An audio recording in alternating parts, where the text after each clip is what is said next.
What's up everyone? Today we're looking at the new Pivot Mach 6 Carbon. Our friends at Prologue let us borrow this bike for a couple of weeks, and in that time we tried to put this bike through its paces. For this test, I was riding a medium frame. The Mach 6 is Pivot's 6-inch all-mountain enduro bike. It has 155mm of travel on the rear and 160mm up front. Pivot updated this bike with some longer and slacker geometry. They gave it a 65.8 degree head tube angle, a 74 degree seat tube angle. It has 43 centimeter chainstays, a 61 centimeter top tube with 44 centimeters of reach. Its wheelbase is 118 centimeters and a 34.6 centimeter bottom bracket height. I'm about 5'8" and I was pretty comfortable on the medium. I'm not going to focus on the specs of the bike, however the Mach 6 I was riding was equipped with a 160 Lyric up front, a Fox Float DPX2 out back, SRAM code brakes and SRAM GX Eagle drivetrain, and a DT Swiss wheel set. While the differences are subtle, I think Pivot did a good job of differentiating the Mach 6 from the Mach 5.5 and the Firebird, not only in travel, but geometry and ride style too. The Mach 6 strikes a balance between the nimbleness of the 5.5 and the capability of the Firebird.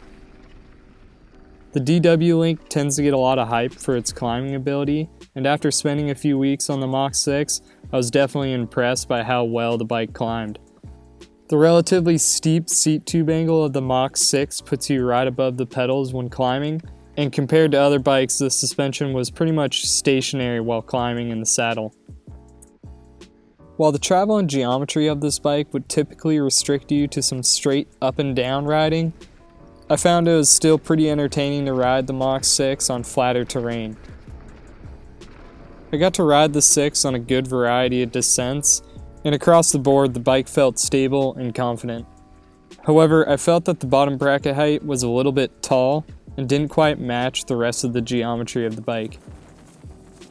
Another thing to note is that the leverage ratio of this bike is fairly linear. This isn't really a problem and can actually benefit some riders. If you're not leaving the ground a whole lot, this won't be a problem, but more aggressive riders will find themselves needing to put a lot of volume reducers in their suspension. The Mach 6 had no problem getting in and out of tight turns and easily carried its speed through corners. I actually hit quite a few jumps during my time with this bike, and the Mach 6 was comfortable with whatever I threw at it. Pivot paid close attention to the details on the construction of this frame. The internal cable routing is clean and quiet. There's ISCG tabs so you can mount a chain guide. And the beefy down tube and chainstay protectors keep the frame out of harm's way from any rocks or debris that might get kicked up on the trail. Overall, I was pretty impressed with the Mach 6. On paper, the bike doesn't look like anything special.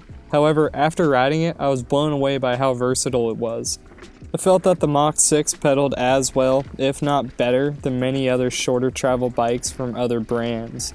The Mach 6 still inspires the amount of confidence that you'd expect from a 160 travel enduro bike and can handle whatever you throw at it.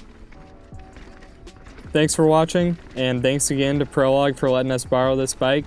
If you have any questions, leave them in the comments.